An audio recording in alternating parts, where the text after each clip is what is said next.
votre humble serviteur. Nous sommes ici dans Investi en Afrique, dans le contexte africain, à partir de rien. Et cette partie, c'est la partie 2. Si vous n'avez pas visionné la toute première vidéo, s'il vous plaît, cliquez sur le lien ci-dessus pour la visionner. Ici, si vous êtes à l'étranger et que vous avez toujours aidé votre famille, ce qui est une très bonne chose, mais vous êtes parvenu à une étape où vous réalisez qu'il faut leur demander de commencer dans une affaire. Mais vous ne savez dans quelle affaire leur demander de se lancer, ni vous n'avez les fonds à leur donner. Si vous êtes en Afrique, vous voulez vous lancer dans une affaire, vous n'avez ni les fonds et vous ne savez ni l'affaire dans laquelle vous lancez, vous êtes arrivé au bon endroit.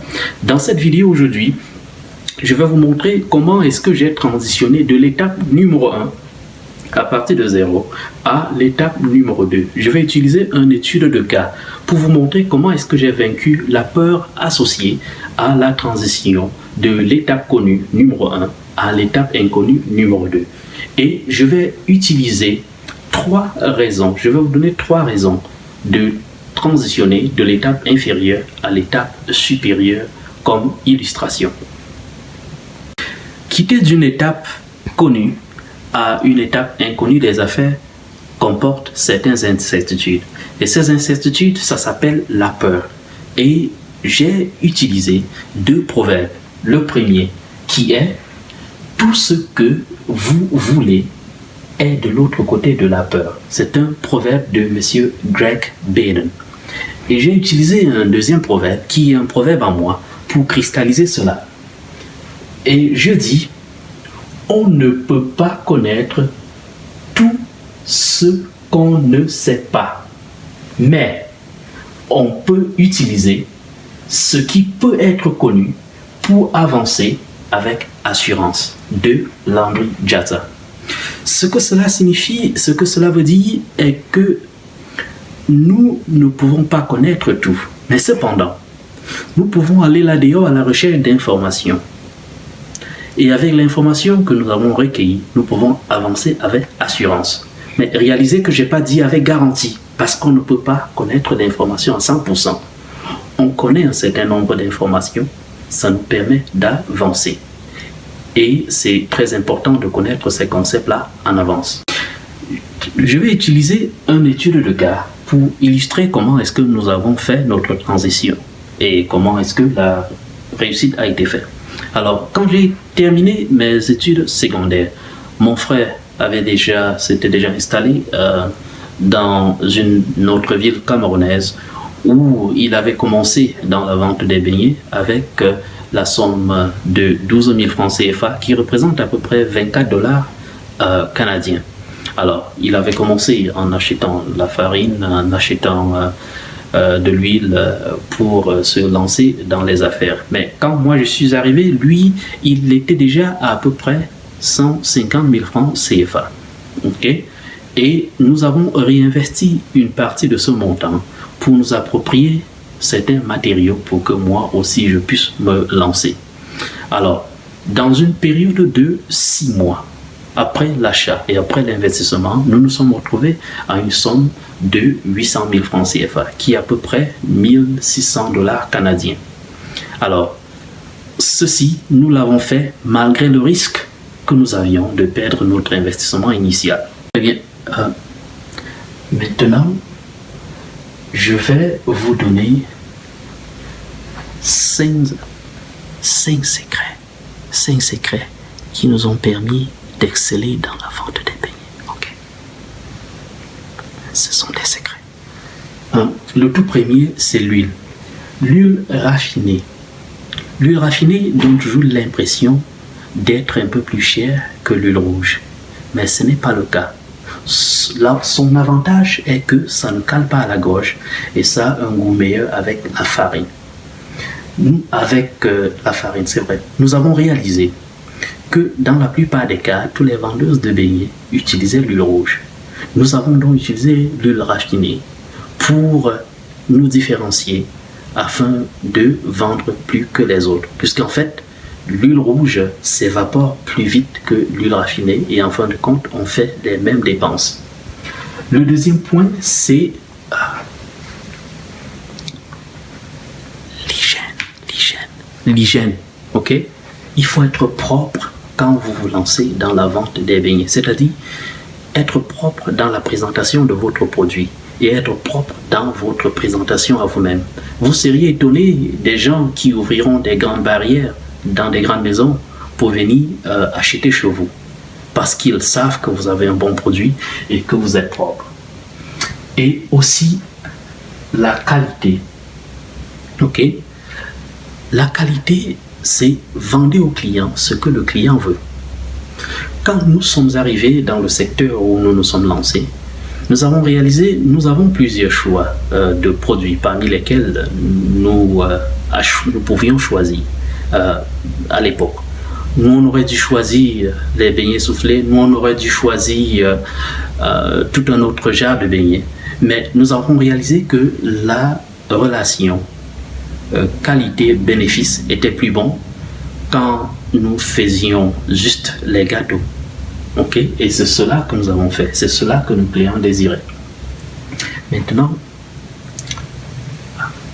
ce secret est très important. Ok? C'est très important. C'est très important. Toutes les farines ne sont pas les mêmes. Ce que je veux dire est que si on vous donne une recette et que ça ne marche pas avec une marque spécifique de farine, il y a d'autres marques qui marcheront. Essayez d'autres marques, ça marchera. Ok? Suivez les étapes de la recette.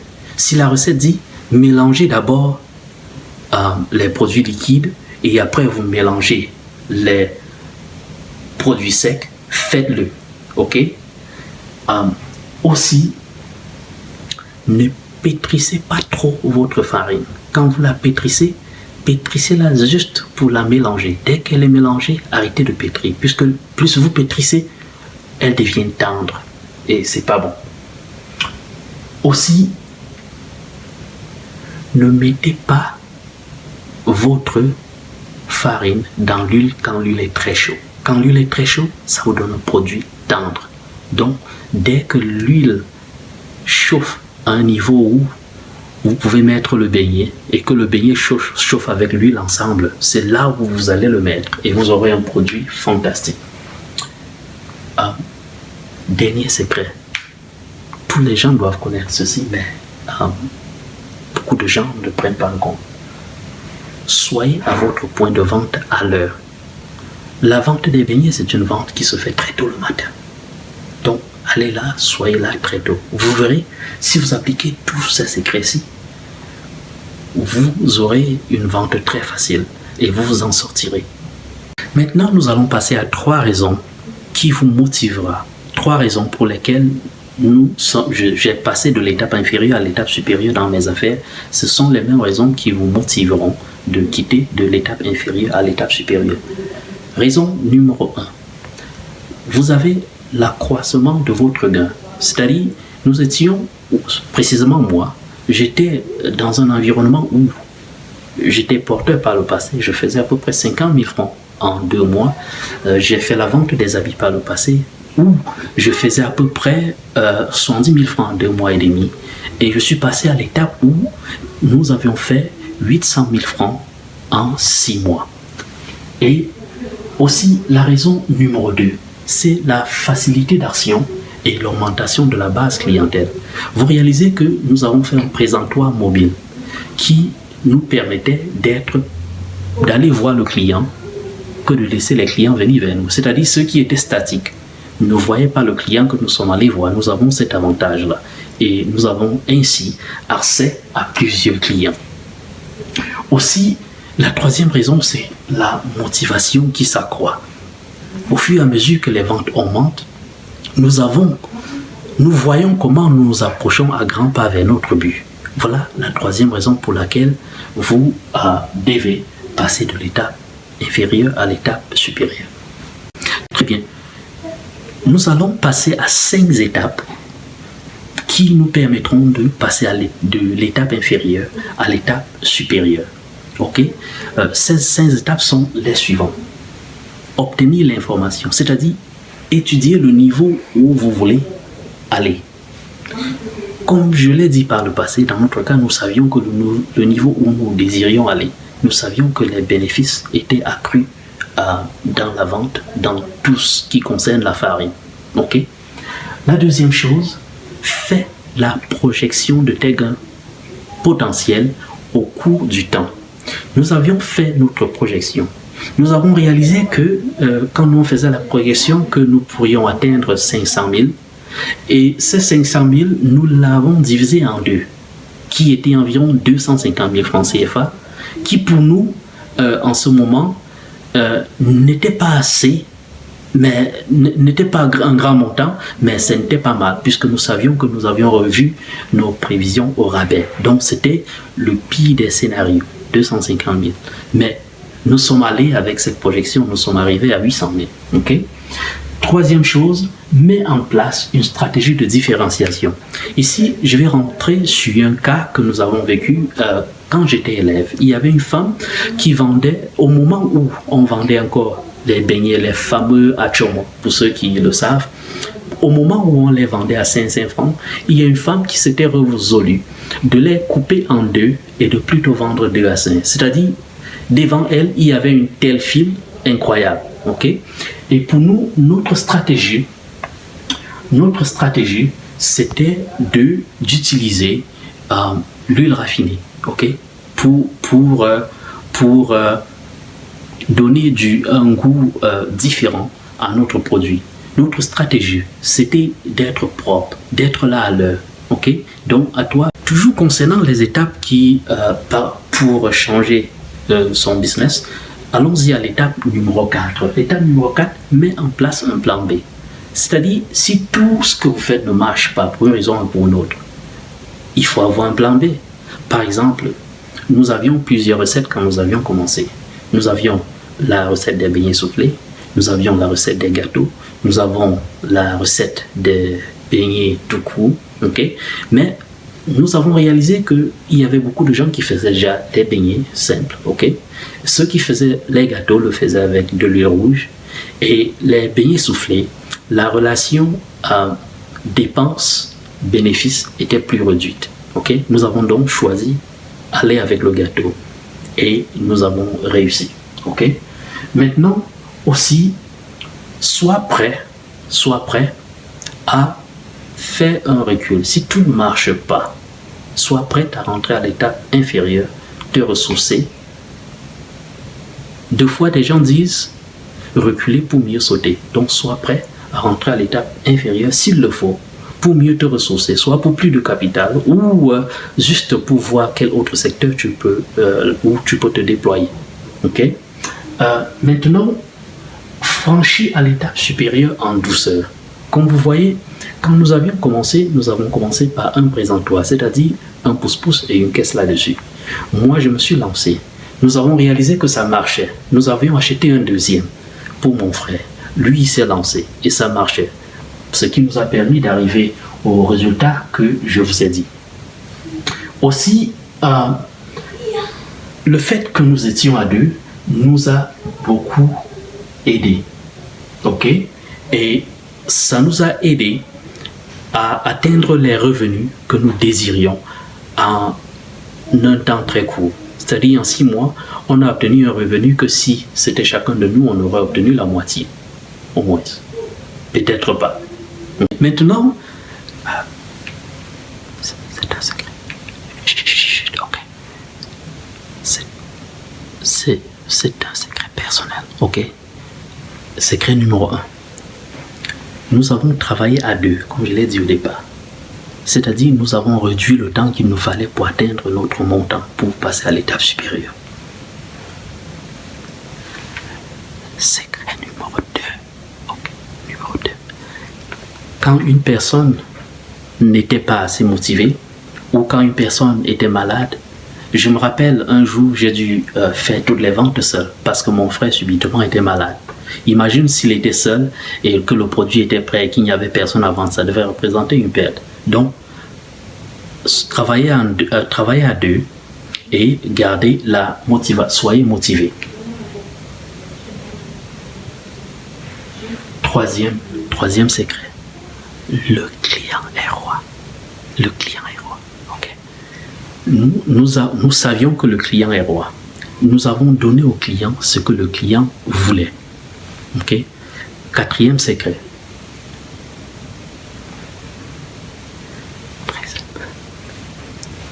C'est très important. Ok? Nous avons réinvesti tous nos gains sur l'achat de nos produits.